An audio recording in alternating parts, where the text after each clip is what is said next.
Hey guys, this is Calculus Family. In this lesson, I'll be taking you through double integrals. In high school, you do integrals with only one variable, right? Or that is in calculus 1. So in calculus 3, we look at integral over double regions, and that is the double integrals. This first diagram here, I'll label diagram A, represents the single integral, right? I have my x and I have my y. I have my y and I have my x, right? And what integration seeks to do is we will break our region into several parts, right?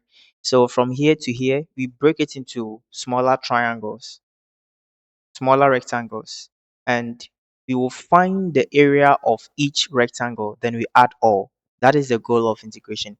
If I want to find the area covered by this curve within this space, it means that I cannot take the area of this curved um, structure here. That is not going to be possible. So the idea is we use estimation and approximation. I can break this whole figure into several rectangles, which I definitely know how to find the area of a rectangle, simply getting its length and its width. So if I break it into several rectangles and I add all the areas, then it means that though it may not be equal to the area, exact area, but it will be approximately equal to, and that is the idea of integration. We are going to apply similar situation in double integrals. So in double integrals, you definitely know that we are dealing with spatial shapes, spatial functions, right? So in this situation, we are having our function in the form of a plane because it's double, okay? It's in the form of a plane hanging in space, and we can project it on the xy plane. It will give us a rectangular cross section or reflection here, and that is the region of our integration. So here, look at what we are doing.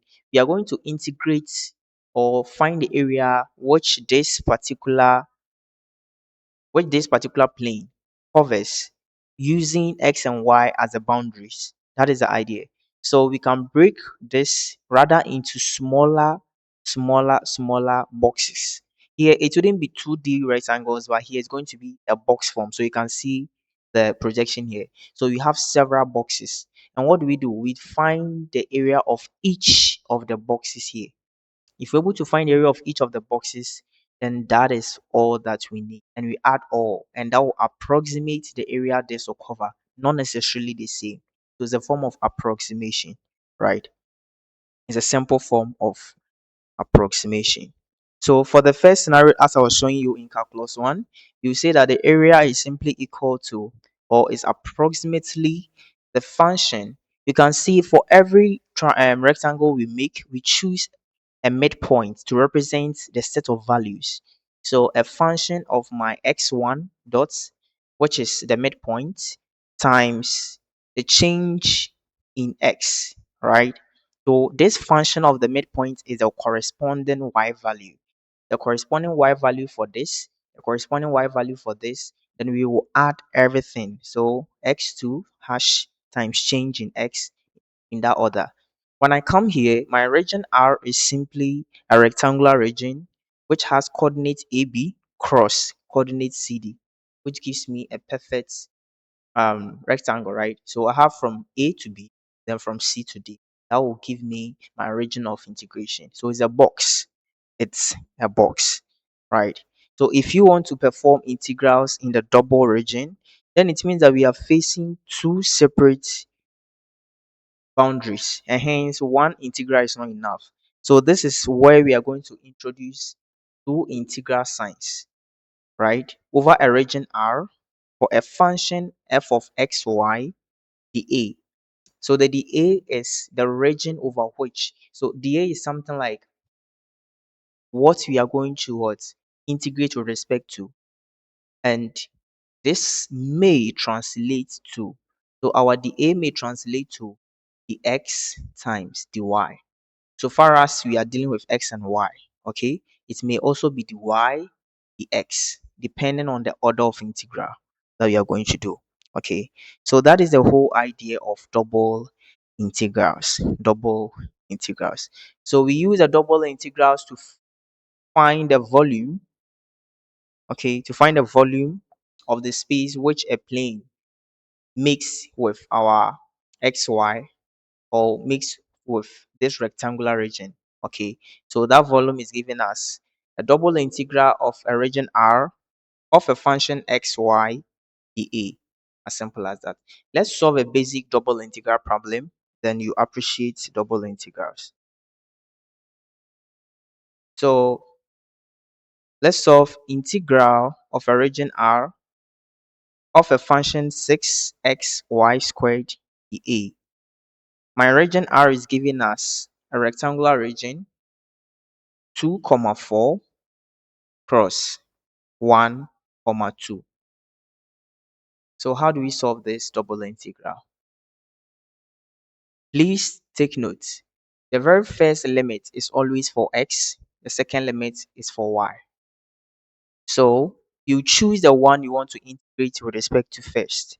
So I'll have my first integral. If let's say I want to do x first, then it means y will be my second.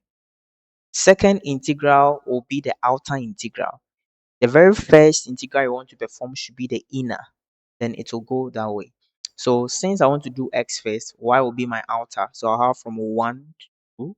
Then my inner will come from 2 to 4, right? Then I'll have 6x y squared.